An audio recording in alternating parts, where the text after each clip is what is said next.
Gejala-gejala dari hipoglikemi atau penurunan gula darah harus diwaspadai karena komplikasi akut ini sering terjadi pada pasien-pasien diabetik.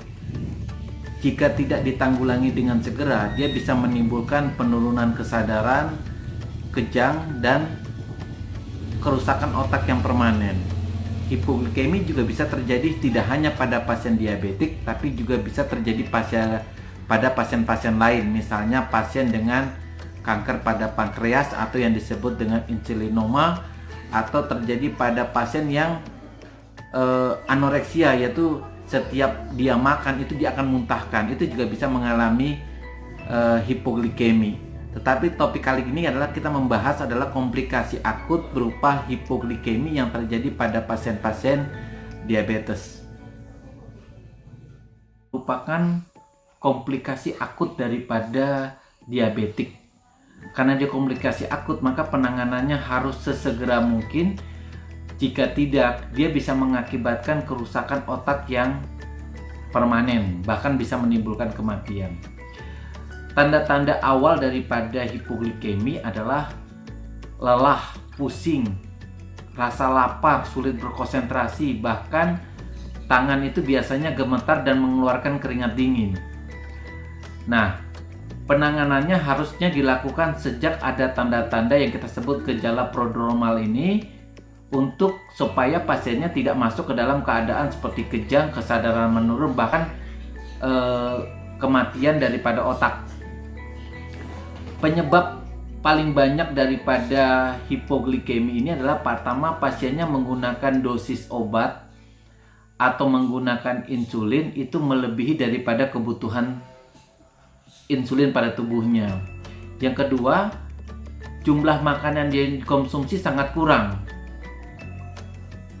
Yang ketiga, penyebabnya adalah pasiennya sudah mengalami kerusakan ginjal kronis atau pasiennya mengalami penyakit hepatitis.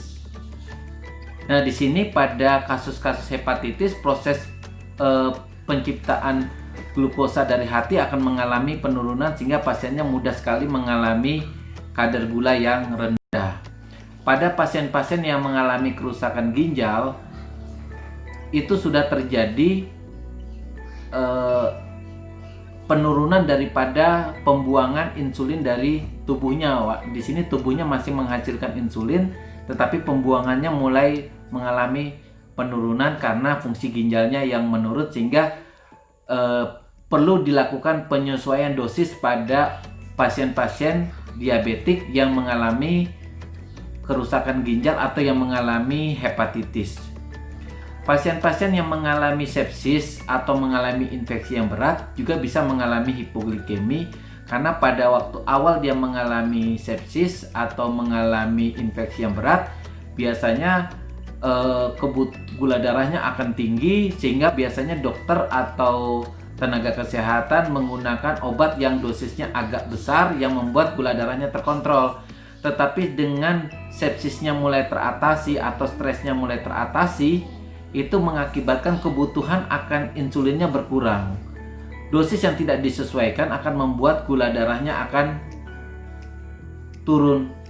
Kemudian, pasien-pasien yang mengalami komplikasi akut diabetik yang berupa misalnya ketoasidosis atau hiperosmolan non-ketotik yang merupakan komplikasi akut daripada diabetik, itu selama pengobatannya itu memang mengandung risiko untuk terjadinya hipoglikemi, sehingga memang pada pengobatan akut diabetik itu diperlukan pengawasan yang ketat daripada terjadinya hipoglikemi. Untuk teman-teman yang diabetik ya, yang menggunakan obat-obat diabetes untuk mencegah jangan sampai terjadinya kasus hipoglikemi adalah pertama, siapkan gula ya atau permen di saku.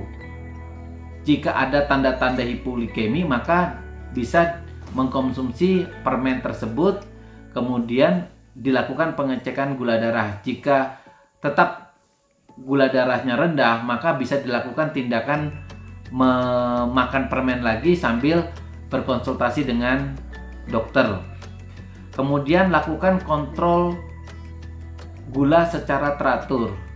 Jika terjadi pasien dengan gagal ginjal atau hepatitis, maka obat gulanya harus mengalami penyesuaian daripada dosisnya.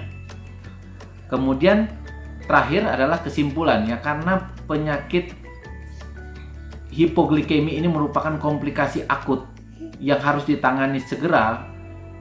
Jika tidak, dia bisa menimbulkan kerusakan otak yang permanen, bahkan bisa menimbulkan kematian, maka penanganannya harus sesegera mungkin. Yang kedua adalah pasien harus mengerti tanda-tanda kalau dia akan memasuki hipoglikemi. Jadi ketika dia mulai meminum obat gula, makannya kurang, timbul tanda-tanda seperti gemetar, keringat dingin, pusing, lemah. Itu adalah tanda-tanda yang seorang penderita diabetes harus hafal. Kemudian dosis obat diabetik itu harus disesuaikan. Biasanya kalau obat gulanya memang dosisnya terbagi antara pagi dengan malam, maka dosis malam itu harus lebih kecil. Gunanya adalah begini, karena kalau hipoglikemi terjadi pada malam hari, biasanya keluarga pasien atau pasien sendiri tidak mengerti. Baru mengerti bahwa ketika paginya pasiennya tidak terbangun, padahal hipoglikeminya terjadi sejak tadi malam. Sehingga hipoglikemi yang terjadi berjam-jam itu bisa menimbulkan kerusakan otak yang permanen. Sehingga sebaiknya memang di dalam penggunaan obat gula yang dosisnya terbagi, maka penggunaan dosis malam itu harusnya memang lebih kecil daripada yang dosis pagi. Cukup sekian topik kita tentang tanda-tanda daripada hipoglikemi atau gula darah rendah pada pasien-pasien diabetik. Jangan lupa subscribe, like, dan berikan komentar.